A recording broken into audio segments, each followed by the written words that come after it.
Mr. Beast has, I think, a few dozen employees cutting thumbnail images for his content, right? And the answer is he's trying to get the right thumbnail to the right audience to get that engagement.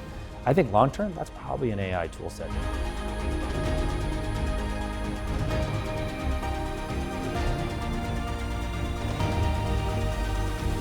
Welcome to AI Factor, coming to you from the NASDAQ market site. Today we're joined by Marc DeBevoise, CEO of Brightcove, to talk about how AI is shaking up the media industry. Great to have you here, Marc. Oh, great to be here.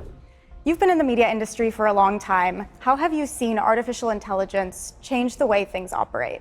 Yeah, I've been in the business for a couple decades, and early on, you didn't see any sort of AI impact on how we create content. But today, the world has completely transformed, right? Certainly from a production standpoint, the capabilities that we now have to create video in a very easy and simple way, using prompts, using capabilities there is going to be massive. The thing I'd say is that for the video execution for enterprise type of companies, right, is going to be a huge wave that transforms that business, right? Where IP doesn't need to be managed or controlled or owned by a company, but it really is just about getting a type of video out onto the internet or out into their engagement platforms. But on the media side of the world, I think is going to be a slightly bit more complex, right? You obviously have actors, writers, producers who all have a stake in the game and are going to be curious and cautious about how they execute with AI to make sure that the human factor is still taken into account. Great, and just for some color, what are some of the biggest use cases or problems that you think AI is going to solve?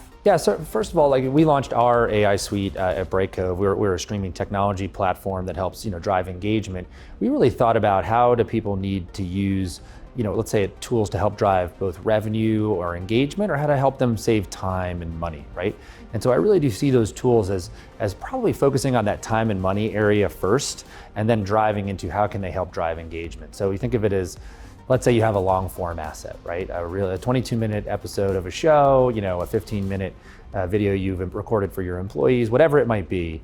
How can you chop that episode up? How can you make it more consumable on multiple platforms? How can you turn it into a vertical video to be posted on TikTok or Reels?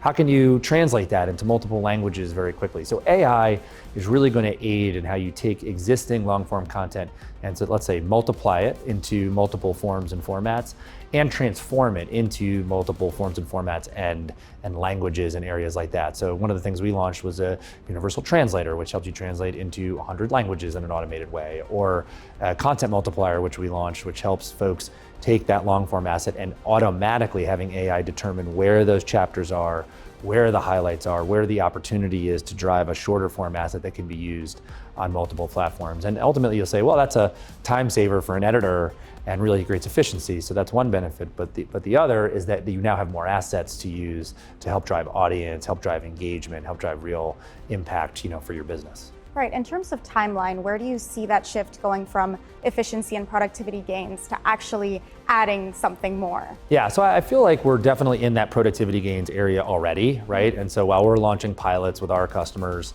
in all these areas, I think they're all have an eye towards how do I drive revenue growth, and engagement growth, as we like to say, as the proxy for revenue.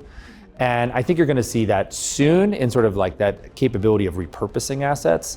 I think the ability to sort of create whole cloth assets we're on the precipice, right? We're right there.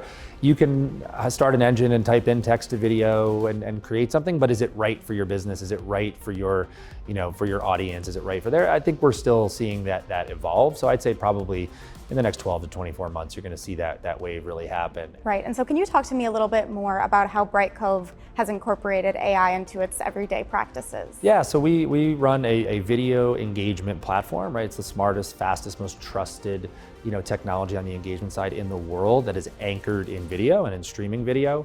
We do it for about 2,000 companies around the globe, 1,500 of which are enterprises, right? Fortune 1,000 companies that use us for communications or marketing, and then another 500 companies that use us on the media side of the world around the globe to engage audiences that they either monetize through advertising or subscriptions or transactions.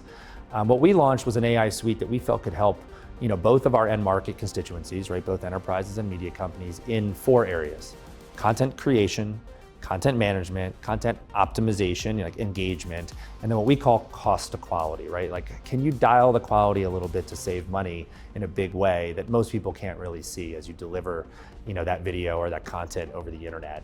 And we're incorporating it in multiple ways. We've launched these 5 pilots. We've put 50 customers in the pilots in the first 3 weeks of launching them. They are free to those customers for this quarter, but next quarter, we're gonna commercialize these products. And they really are around the things I talked about. They are around content multiplication, right? That ability to multiply an asset into multiple assets and do it very easily. They are around translation, around building multi-language capabilities around the content to be used around the globe in an automated fashion, all done using AI tool sets. Metadata enhancement, which sounds super boring when I say it that way, but it actually turns your video into a foundational layer of data. Picture taking a video and turning it into words, language, that then can be LLM'd to find the efficiency in the way you put those words to drive more searchability, more discoverability, more findability, but also the fact that a producer doesn't have to enter in all that metadata, doesn't have to come up with it themselves. If you and I come up with this video, we're gonna say 2 people talking in a beautiful studio about AI, but the AI might realize that if it uses our names or it uses our company names, that it might be more efficient in driving audience. And so the AI gets smarter over time. And that automated feedback loop we think is gonna be very key to driving the next future of engagement. And then finally, cost to quality, which for us, we have an Emmy award-winning technology called context-aware encoding, which really enables us to shrink file sizes without losing much quality and saving tons of money on delivery costs, for our customers. And it's actually an AI-driven tool set. I like to think of it like Google Maps, right? If I told you to walk to LaGuardia Airport from here at the NASDAQ market site, you'd say, oh great, I'm just gonna go east, right? But at the end of the day, if you had a real map on how to get there, well, our technology flies a drone over the video and figures out where the map should be so that it doesn't have to take in all the bits and bytes that don't matter as much and help save money and time. No, that's really interesting. And I think looking at online streaming, especially, social media is such a saturated landscape. People are flooded all the time. And so how do you see AI kind of helping creators differentiate their content and stand out amid such a just flooded area? Yeah, so look, you have the creator economy. It is certainly pushing tonnage of content. The question is, how do you search it? How do you find it? How do you find the right content for the right person? So I do think AI is going to help us determine the best use of both the metadata as we described and also that sort of recommendation of what to watch next. But I think giving that to the human being, right? Always have the human have a capability to interact and adjust it and understand what to do. So whether it's, there's an example. MrBeast has, I think, a few dozen employees cutting thumbnail images for his content, right? And the answer is he's trying to get the right thumbnail to the right audience to get that engagement. I think long-term, that's probably an AI tool set delivered by a company to help him and them figure out which one's gonna operate best by doing that iteration without having to have so many humans interact. But what that will free up is the resources for those humans to make different decisions that can help optimize. So I do feel like the tool sets are gonna improve and improve, on the production and creation side to enable folks to really optimize the content they create for what audiences are looking for.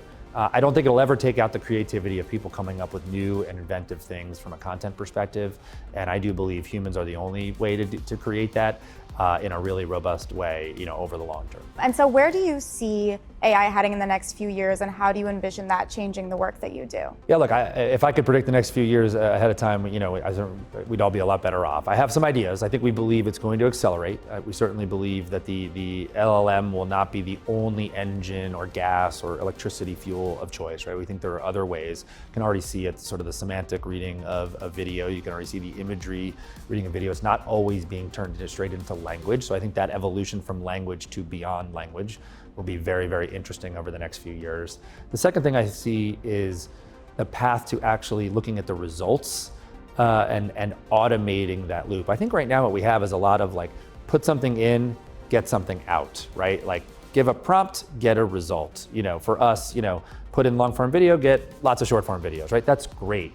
But what's the automation layer to then say, maybe I don't have to put in the next video, it just automatically cuts it into those pieces, or even as we're filming a long form video, automatically edits it for you as you're doing it. So that automation layer we think is probably, maybe even in the near term, maybe in the next 12 to 18 months, probably where we head. And then finally, the part we talked about at the beginning of our conversation, how does it impact production? How does it impact creation? And I think you've seen just the tip of the iceberg here, and I don't want to call it an iceberg because it's not a negative thing, but I think there's going to be rampant creation, especially from folks that are less concerned about the IP concerns of the entertainment and potentially news businesses, right? And so if you're in sports businesses, you think of it as, if I can type something in and create a video that can actually be utilized by my business very quickly, as opposed to having to arrange a shoot with 2 human beings in a studio to actually create the content, I think you're gonna see a wave of creation come from those companies, and therefore a tonnage that comes through needs to be able to be managed by some good software tools and some things that are out there like ours. But I think that's gonna really change the environment from an engagement perspective, and I think the audiences will benefit. Great, thank you so much, Marc. Thank you so much for being here today. Yeah, thanks for having me. It's great to be here. I'm Rocio Fabra for Quartz. Thanks for watching, and stick with QZ.com for more.